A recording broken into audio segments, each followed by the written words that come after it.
ATTIRE as a so alliances to millennial technology, innovation, religiosity, and ethics. Wow. In technology, will bring accountability. Yeah. What I see with these tools that we are talking about, for example, Facebook, X, WhatsApp, Instagram, and all that. TikTok, yeah. What they do is first they profile the citizen's voice. And that's very important in fighting corruption. The citizen needs to be given voice, to be able to express what they want. So there is something called upward accountability and downward accountability. Now, upward accountability is where views are just collected and gathered. So this is like public participation. Yes, in a way. So technology is very good in giving. That's what I'm calling citizen voice. Yeah. The citizens need to be given an opportunity to be able to express their views. Yeah. Okay. So that's one of the strengths in those in those aspects of the tools that we have. But also, it also provides an opportunity for feedback. And I think in our current case, you saw the president had gone to engage. Unfortunately, possibly there wasn't much progress there.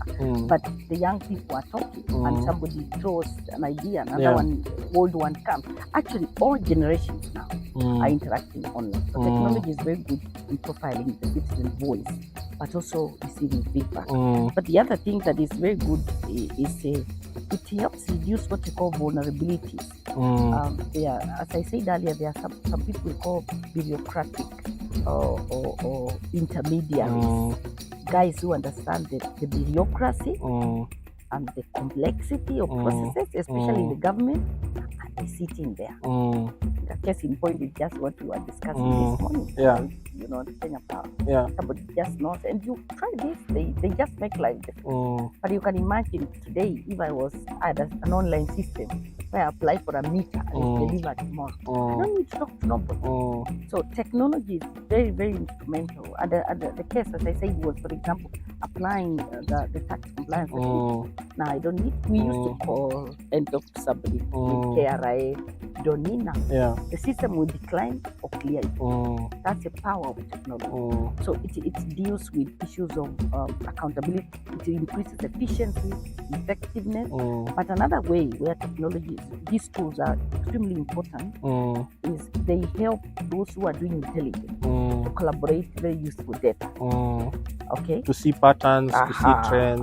That's how we deal with corruption, we deal with issues to do with terrorism. They are able to use technology, and it's extremely useful in putting data together, in collaborating data. And of course, we can be able to make more sound decisions because we have data.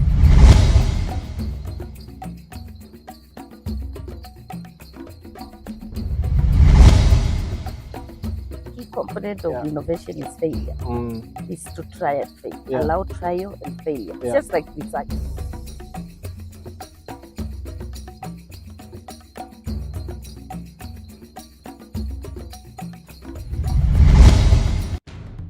Hi there, my guest today is Dr. Kyoya, an Afro-Futurist, a leader with over 25 years of experience in guiding international organizations, NGOs, faith-based institutions, and education institutions. She's an author, and today's conversation will be focused around her book.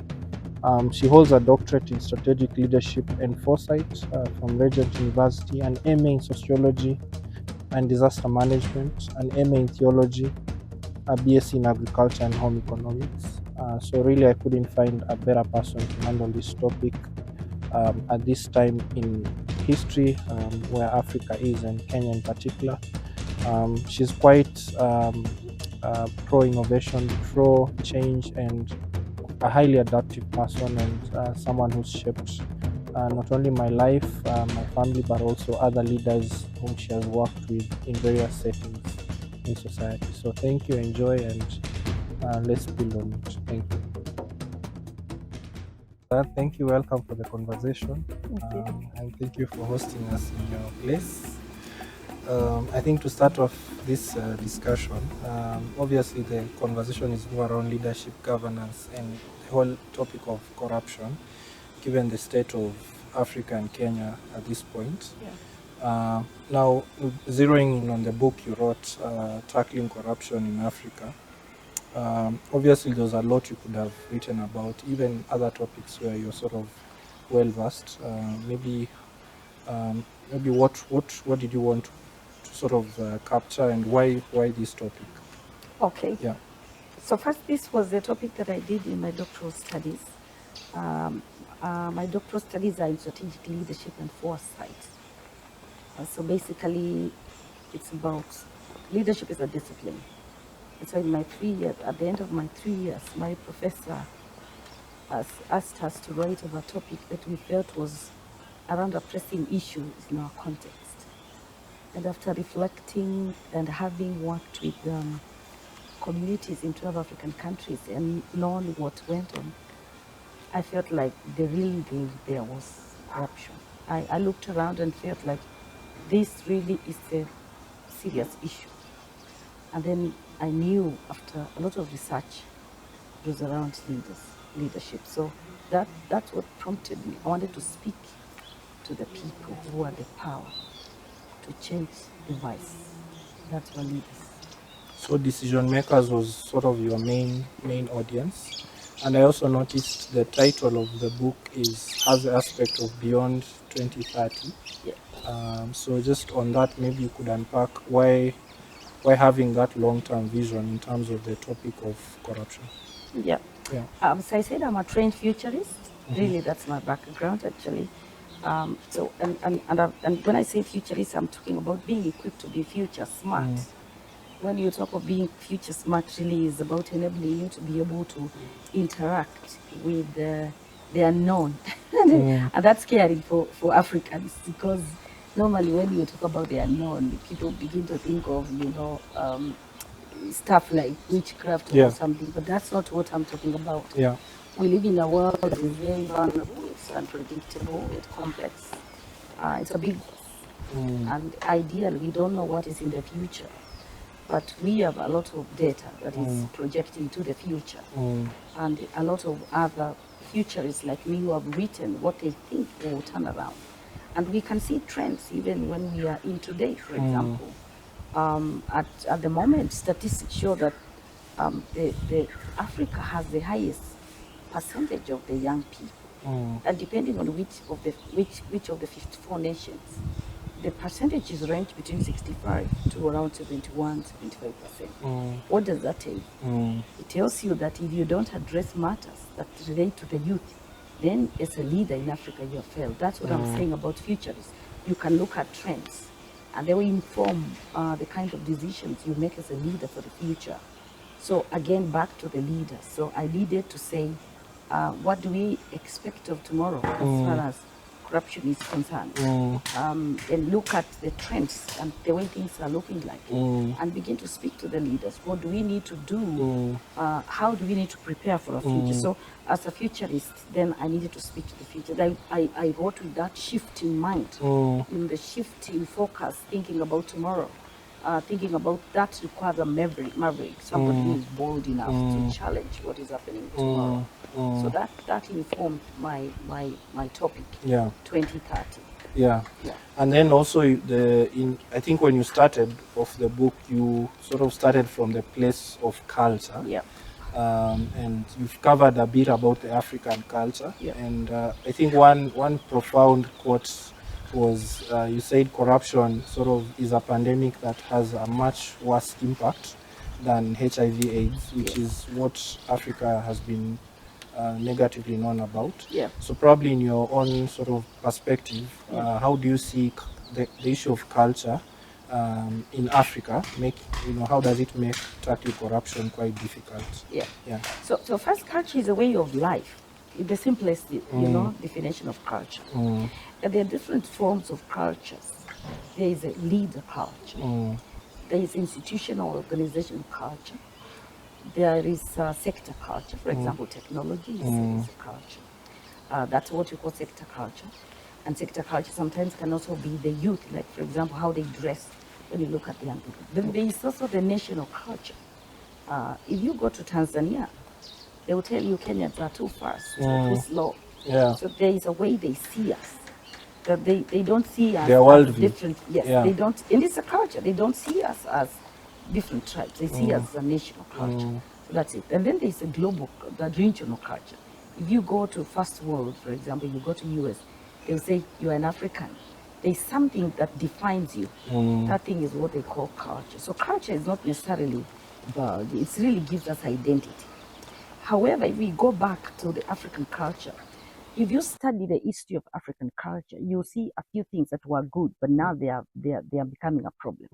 One of them, our culture is a culture of generosity. I mean, as I grew up, I saw the chief being given something. People never went to the local chief empty-handed. Either they carried chicken or fruit or stuff. So that's a culture of generosity. But now there is problem. That same culture of generosity now has changed from a situation where the chief never asked. He was given out of respect to one of entitlement. And that's where now corruption is coming in. Generosity is, you're not supposed to ask. If somebody is generous to you, you allow them to give you what they feel they can give. But now corruption has taken advantage of that element and people have begun to ask. Once you begin to demand, that becomes a problem. So that element, that good element of the African culture is now being used differently. Okay? But the other one that is very serious is what you call the high power distance culture. Now, in the African context, there are several places: Africa, Asia, those countries, Europe and Latin America. Now, these are areas or regions where the culture is called high power distance culture. Let me explain what that means. The power in these cultures rests with the leader or the subject. Actually, the leader. The subject know the leader has the power. And even when the leader is misusing the power, in high power, we don't they question. Are high. The power is somebody seated high. We don't question. That's very dangerous. But democracy is beginning to turn that around. The opposite is in the West, where we call the low power distance culture, where the leader and the subject are actually standing almost on a level ground. The high power distance culture, the leader is standing on a high ground as far as power is concerned. They dictate what happens, and the subject just receive, even when they think it's wrong. So that in itself is a problem in Africa, in our context. But I can tell you it's changing because there's a culture blend now. There's a culture infiltration from the West. A lot of our youths have gone to the West. They've enjoyed the lower power distance culture where the leader and the subject are operating from the same level. They have come up with a different mentality. And issues like rights, the power to speak, the entitlement things, things that give people the dignity as humans. So again, the African culture is going through a transition, but still a big chunk of it is still the high power distance culture. So that in itself encourages corruption because the leader then can speak things and can do things.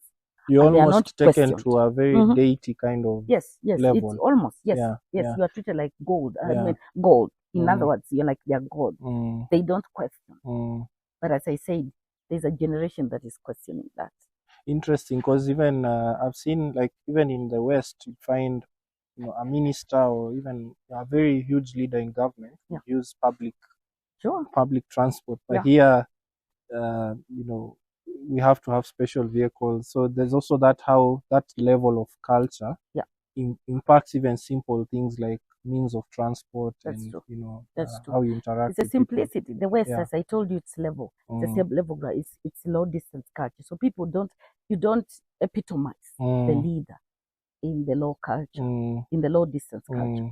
But in the high power distance culture, the leader is really epitomized. I mean, they sit high, they are worshipped, they are allowed to get away with many things. And that in itself is a serious problem. And we can see it now reflecting in corruption.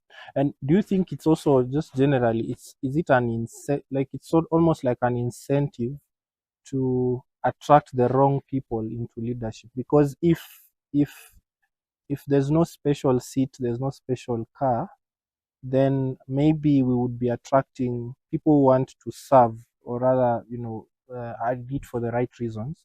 But if sort of the incentives in the culture are around the perks and the positions and the power, does that sort of, I'm wondering if that also plays out in terms of even how leaders bring, volunteer or bring up themselves or offer themselves up for leadership. They are a product of our culture. Yeah. Even today. Look back when you got to marry. Yeah. Somebody told you when you get to marry, as a young man, you don't do this and you don't do that. Somebody cultured you that. They oriented you that. So by the time we get to leadership, we are completely lost and deep in. You can't differentiate. It's very difficult. Yeah. There is only one superculture that challenges all African cultures. That's the faith. Unfortunately, we still get into it when we found we are deeply into it. So by the time we are talking of people getting into leadership, they are cultured in a different way. Now, culture is a product of the practice of people. So when you get people from different cultures and they are trained that way, even when they come, for example, the leader influences the culture in any given setting. Yeah. Right? That's why when we have a change in president or a change of an organizational leader, practice and behaviors change because the leader culture influences the institutional culture, and the institutional culture also shape the national culture. Yeah. So that's why, because we are a product of our background, where we have come from, our cultures, it's very difficult to change. You will need a generation that has been cultured differently so that they are able to influence the practices. Interesting. So leadership plays an important role in almost changing the course of one Not cultural just important, setting. pivotal. Yeah. Is a central thing. Yeah. The leader, individual leader culture influences wherever they are. And I give an example. Even if at home, the person, the family, the culture in that family is 80-90% the person who gives direction. The same at an organization. You think of an organization where you have worked. You discover when a new boss comes in place, something changes within a short time. Yeah. Because there are 10 ways in which you influence culture. Okay? One is our vision. Our vision has something to do with the person. The person has a lot to do with where they have come, who oriented them. Another way is through resources. What is this that we give attention to or emphasis? Okay. So if I'm a leader, I can influence culture through budgets, like how I allocate budgets. What you fund. For example, if you give attention to travel, or you give attention to, let's say, buying stuff. We have just talked about these big shops, using big cars. If you get into an organization, you give attention to buying a lot of assets and big cars, you are creating a culture. Okay? The same, if you go there and say, we don't want these big vehicles, we are going this way, the people under you will follow what you say. So leaders influence. That's another way of resources. They influence through what they constantly communicate about. What you repeatedly say about is done. Wow. That's so vision, resource. There are 10, but since we are not discussing about how to influence culture, but those are some of the ways: vision, resources, what you communicate, what you model. Even how you carry yourself. Yes, that's modeling. It's another way you change culture. Interesting. And then the other question would be, in your book, you've talked about this term ATTIRE. Yes. Very, very creative way of capturing it. Yeah. And you've sort of posit it as an important anti-corruption toolkit. Yeah. And then you sort of say it's almost like a non-linear approach. Yes. Maybe just unpack that and then okay. So first, where did the word ATTIRE come from? Yeah. You know, culture, one of the clear ways of seeing people's culture is how they dress. Clothing, that's an attire. Yeah. So to be creative, to link African culture and the new culture. Yeah. So I looked, and it's true. If you see a Nigerian dress, you don't need to be told they are Nigerian. If you see a Rwandese dress, if you go to Uganda, you don't need to be told. If you see somebody wearing a Gomez, which is Ugandan attire, you don't need to be told. If you see a Maasai, you just know they are Maasai. So one of the ways of exemplifying culture is your attire. Okay? So then I shifted and I thought, how can we use this attire to address corruption? So each of those letters means something. First, corruption is a very complex vice. It is not easy to trace and say, once I pass through this route, I'll clear all the corruption in Kenya. It's very difficult. It's complex. And that's why I'll come back to why non-linear. And so I thought, how do we dress as Africa? Now I shifted from the real clothing and attire to profession. And I thought, this is a really complex thing. So the first thing, it can't be handled by one person. We need alliance. So the A stands for alliances. The organization, non-government organization, government departments, different people, youth, adults. So the alliances that we form help us because it's touching every aspect of us. Okay. Then I thought, Team Millennium, that time. I knew there is a generation. I touched a little bit in my book about Gen Z, Gen Z, Gen Z. And I realized that there's a generation that is coming that is not going to accept corruption. That time, of course, I was talking of Team Millennium, the team Millennium. And the Millennium were beginning to get, some are carried away, but they were beginning to get, fed up. Of course, as we talk now, we have 5 generations, from the silencers to Gen Z. So now we have 5 generations. So I knew the last 2 are getting tired of this vibe. So I thought, Team Millennium could help us. And then technology. I mean, we are now almost a global village. And the reason, actually, simple thing why we are a global village is because of technology. But having interacted with, that time when I was writing the book, I was looking at the different, how technology had taken on, especially on the government institution. And I realized that there's a group of people we call bureaucratic intermediaries. Most governments are very bureaucratic. Because I was looking mainly at the government. But there are guys who sit in between there. They just know the process. So they will not let go. But if you get away that person through technology, then something happens. So for example, today I can apply for my tax compliance without having to talk to somebody. That's technology. So I looked at technology and knew if you remove, it is the only one that was going to remove these bureaucratic intermediaries, these guys who sit in the process and have the process go on. Then innovation. There is no way you deal with corruption without innovation. And innovation is about, bringing in, allowing the mavericks to bring in these radical ideas that will come in the place and replace some of these things. But, that requires a very radical leader. Some of the best companies, PwC that have thrived, have actually set aside very huge budgets for, innovation. They even pay for somebody to come with the best idea during the year. So I knew innovation, if it comes into play, especially if you combine millennial technology and innovation, something was going to come up.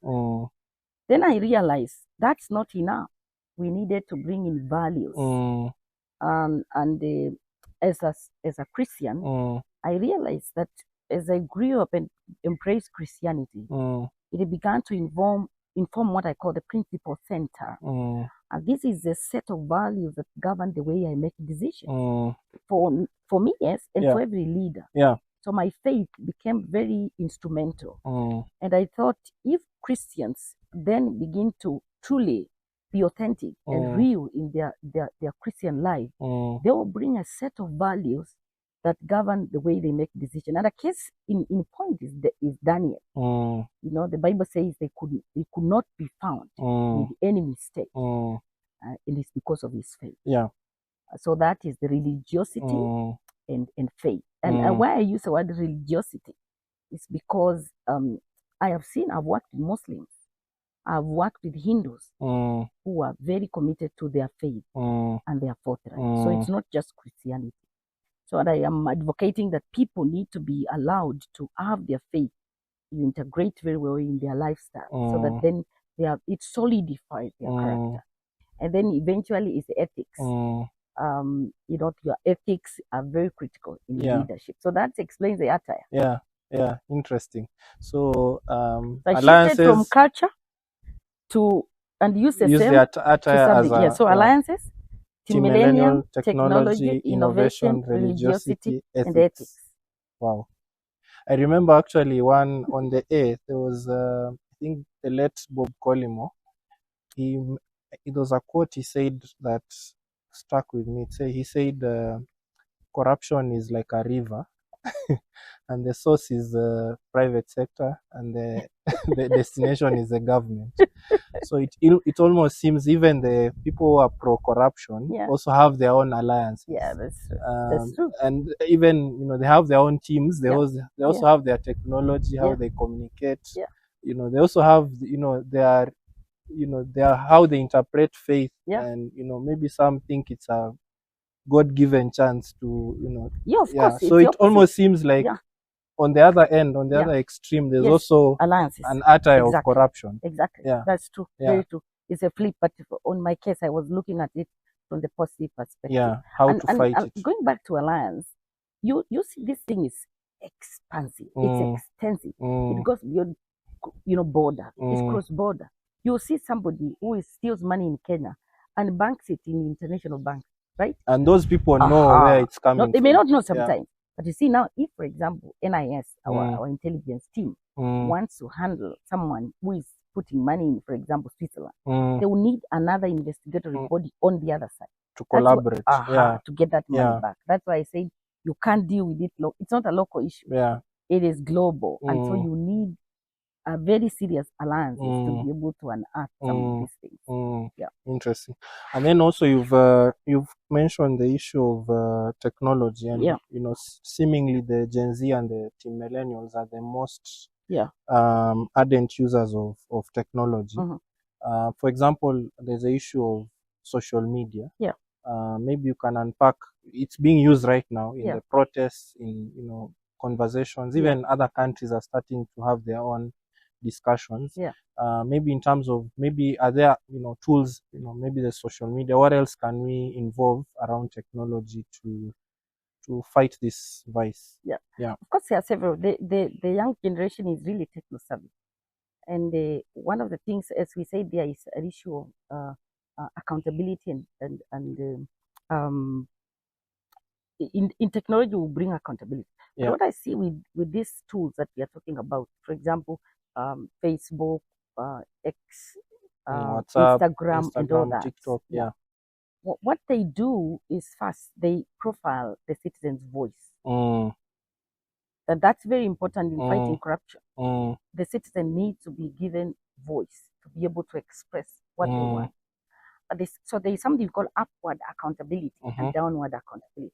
Now, upward accountability is where views are just collected and gathered. So this is like public participation in a way. So technology is very good in giving. That's what I'm calling citizen voice. The citizens needs to be given an opportunity to be able to express their views. Okay, so that's one of the strength in those in those aspects of the tools that we have. But also, it also provides an opportunity for feedback. And I think in our current case, you saw the president had to go online to engage. Unfortunately, possibly there wasn't much progress there. But the young people are talking, and somebody throws an idea, another old one comes. Actually, all generations now are interacting online. So technology is very good in profiling the citizen voice, but also receiving feedback. But the other thing that is very good is it helps reduce what you call vulnerabilities.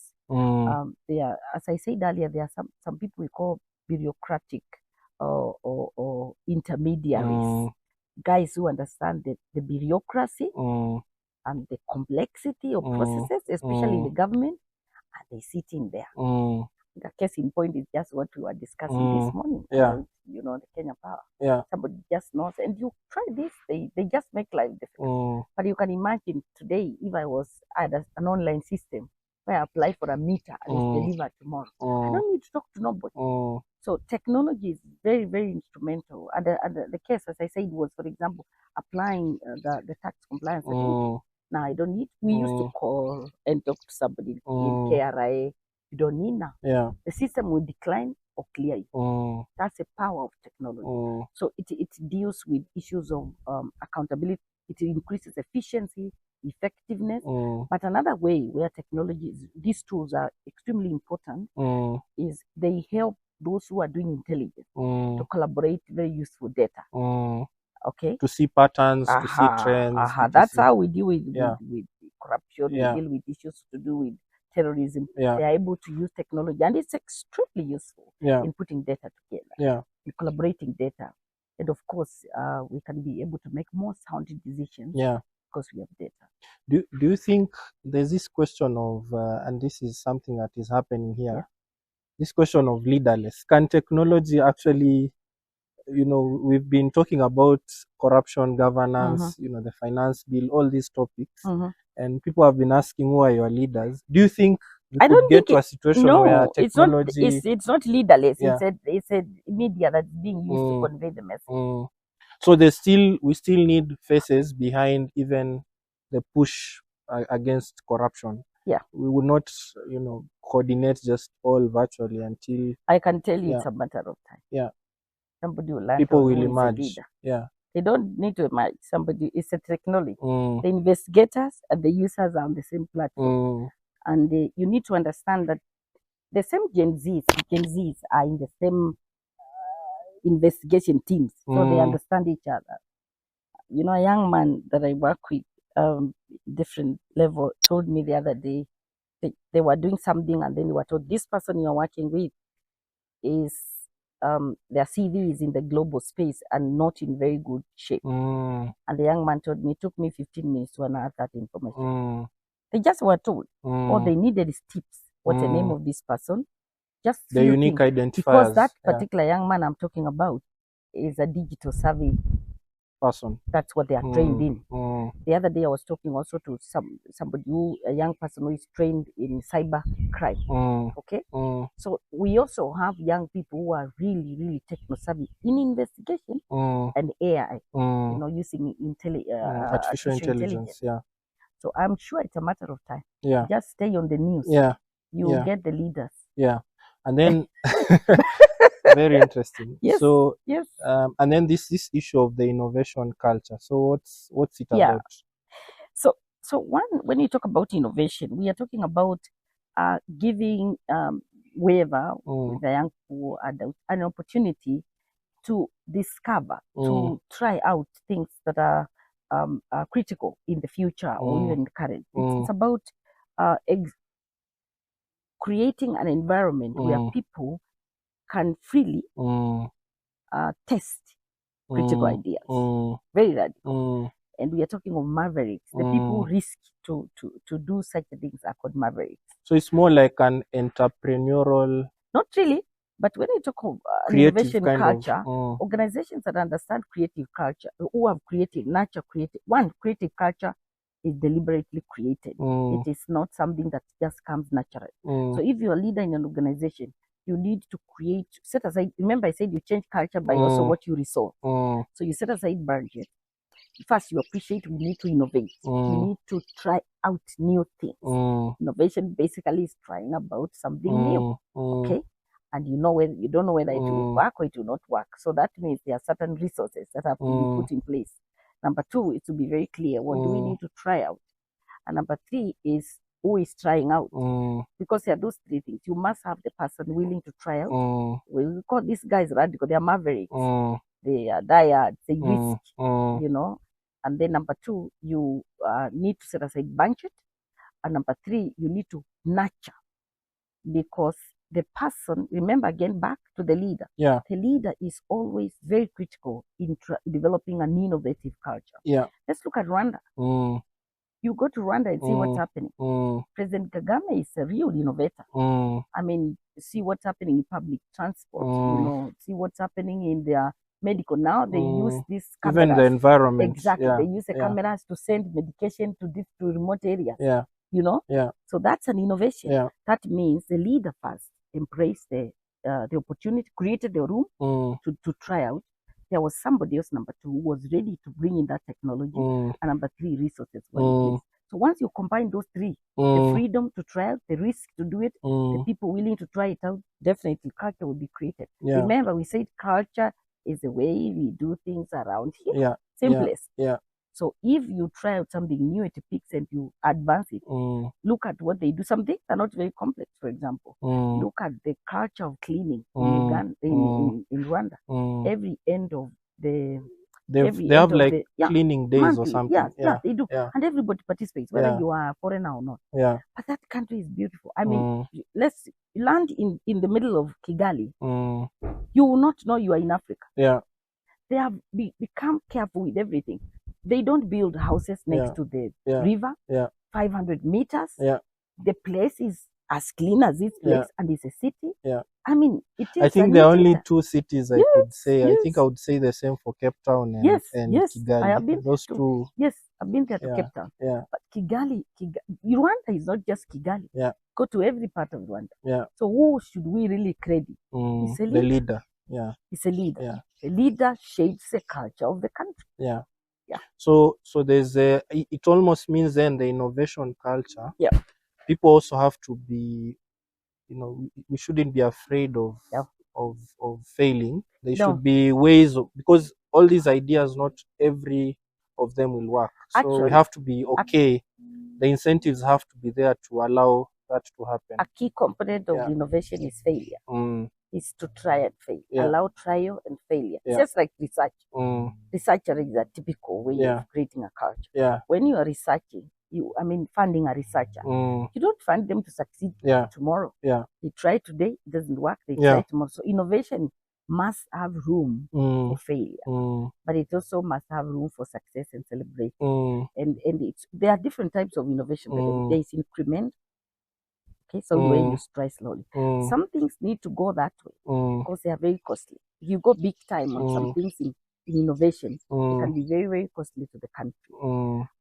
Uduma, for example, that was a serious innovation, and the possibility needed to be started. Even the cancer equipment in level 5 hospitals in Kenya, it was safe to start with a few hospitals. Because that's a huge investment. So for huge investment and for sober leaders, you don't go big time or massive in innovation. You go incremental. You also localize so that you then manage the failure. So that when the failure, if you fail in one station, then you don't need to fail in station 2 because you have learned. So yes, failure is part of it, but it can be managed through incremental innovation. Interesting. And how do we? It also means even our education system has to foster innovation, so that we don't come out rigid people in the marketplace. So that we are able actually to contribute. But it needs to be well thought through. What I find in our context, which is not very good, we just overhaul a system, and we are forgetting we are dealing with lives. So it is important that a system is thought through, it's well planned.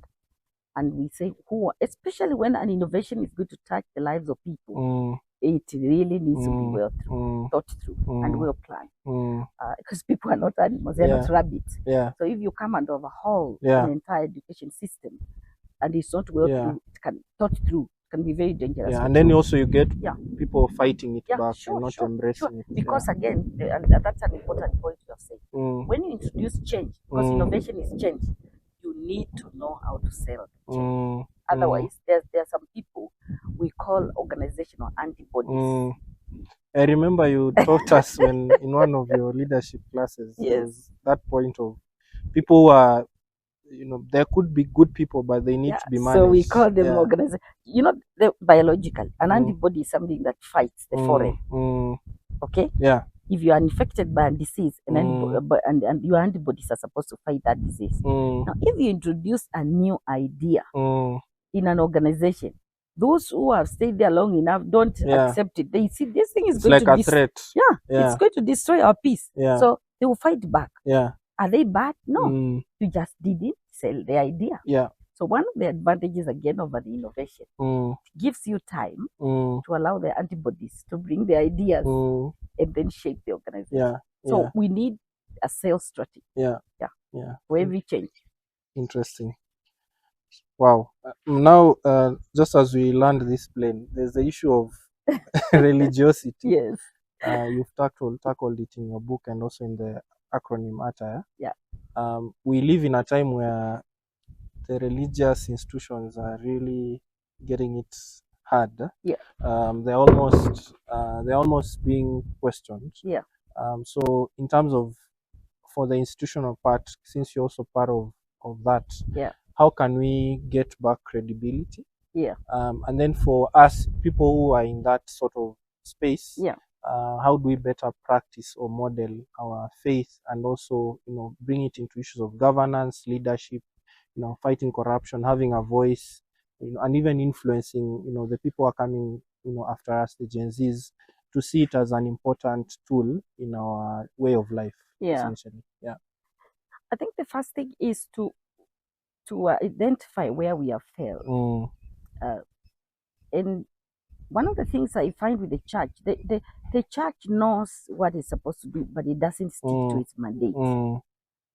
A number of our leaders tend to be carried away very easily by fame and desire to be associated.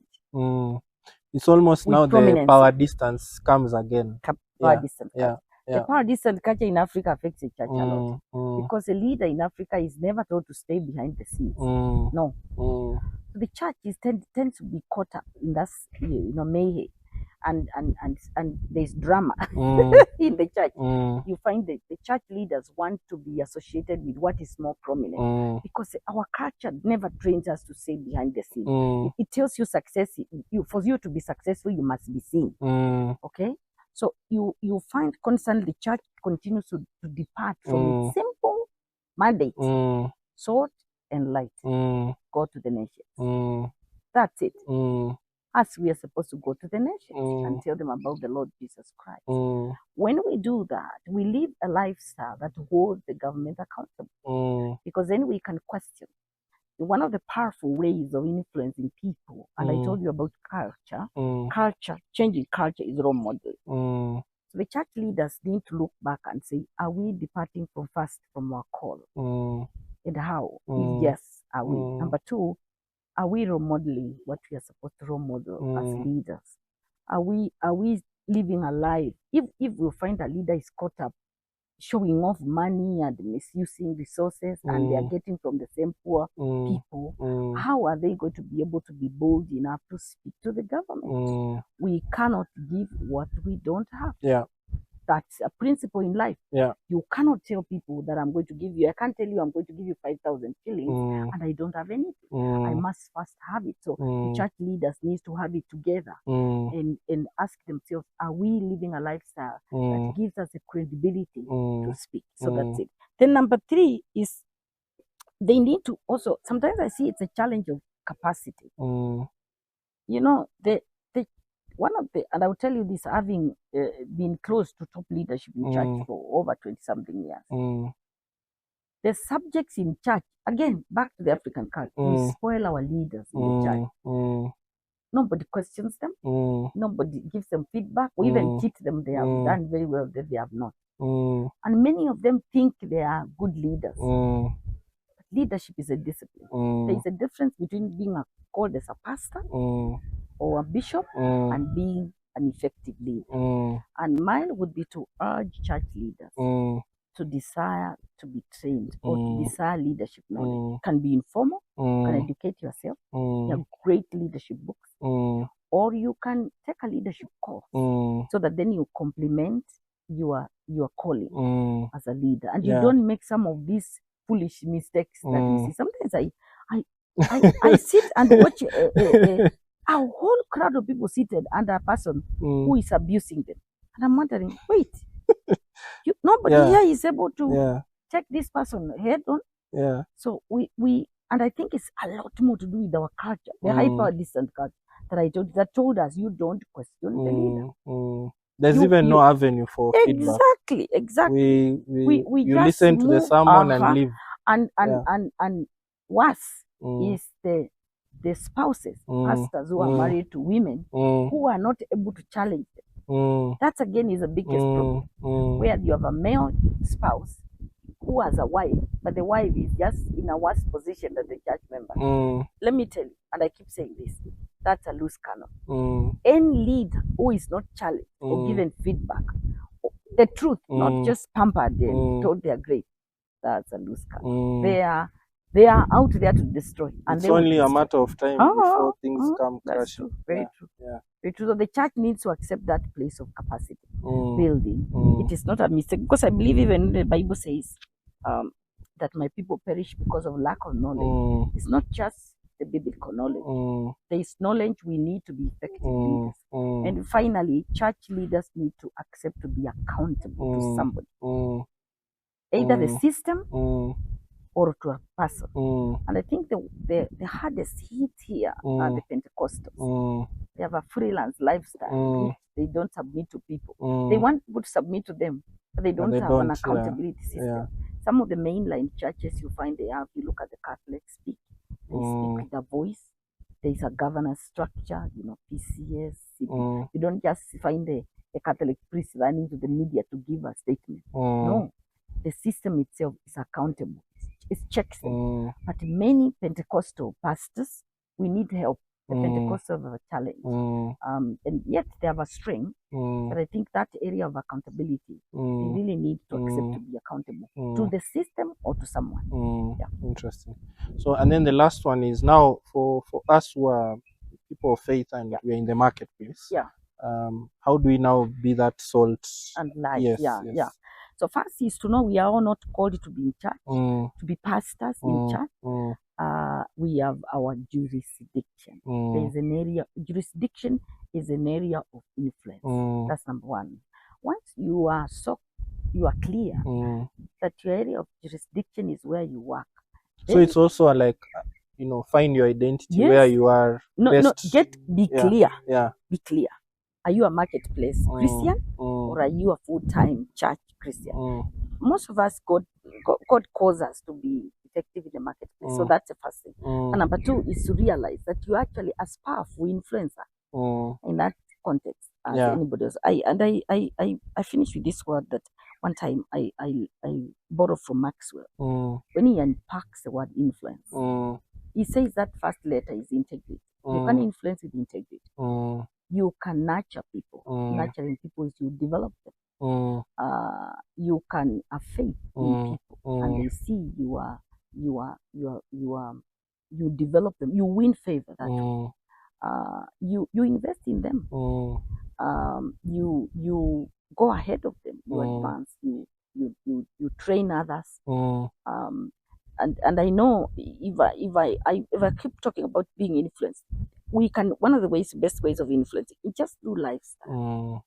If you allow yourself to influence, for example, through integrity and being someone who is able to model, if you're supposed to be in workplace in time, be there in time. So I think as believers, one of the biggest opportunities we have is to model our faith and be great influencers where we work in a manner that people don't question our character. That's where we lose. They don't question the way we handle resources. They don't question the way we talk to each other, even in communication. They don't question the way we dress. They don't question the way we even empathize. Even our work ethic. Exactly. Just those simple things. If there's a way we can witness so seriously through lifestyle. Before even we talk. Let me say, one time I worked in Somalia. And that was an Islamic context, completely 100%. The Sunni Muslims are about 99%. I didn't have an opportunity of telling people about the Lord Jesus Christ. But I knew I had an opportunity to live out my faith. And I still remember one time I did a simple act of giving women, we were coming from the field and driving, and I asked our driver if he could help the women. They were carrying sacks of sorghum. And they were coming to the market, and our driver told me they were to walk overnight because of the distance. The compassion of Christ moved my heart. Seen as a Christian. And I told him to stop. And we had these 6 women. It was around 3 p.m. In 2 hours or so, 2.5 hours, we got them to the main market. And now I didn't know, I thought it's just giving women, a lift. And we left them in the market. So the following day in the morning, 6 of our staff who were Somalis called me, and I was a bit scared where we were living. They came, were living with my Kenyan colleagues. They came in the morning. They were coming to pick us to go back to the field. And they said, "Can we see you in that private room?" Now, when you are told like that you are in a foreign country, you are scared. And they asked me not to disclose what they were telling me. They said, we hear you are a Christian. We wanted to thank you for treating our women well yesterday. Wow. I want you to see how simple an act was. And they asked me if I can ask them, if they can ask me a question. I said yes. They told me to tell them how can they translate my good to their good? How can they behave like me? See, I didn't say anything.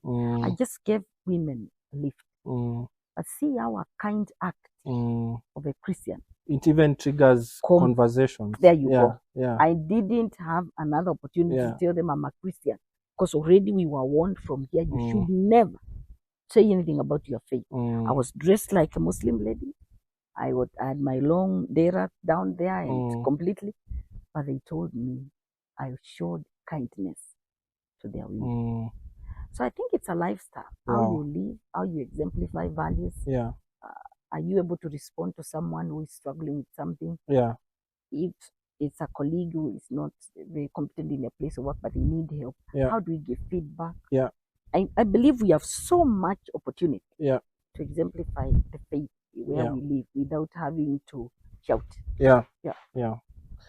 Wow. This is, I think we'll pause there. Thank you. We can never finish. Thank you so much. We'll just pause. So much you've learned about, I think even not just as dealing with corruption at the country kind of level or Africa level, but even on a personal sort of front. So I'm sure there are lots of nuggets our viewers and listeners will take out of this. Thank you. So thank you so much, Dr. Ang, for your time. We'll put details on your book in the description so people can interact more about you as a person and as a professional and learn more about your work. Thank you for the opportunity. And thank you to the viewers. Thank you. God bless. Asante.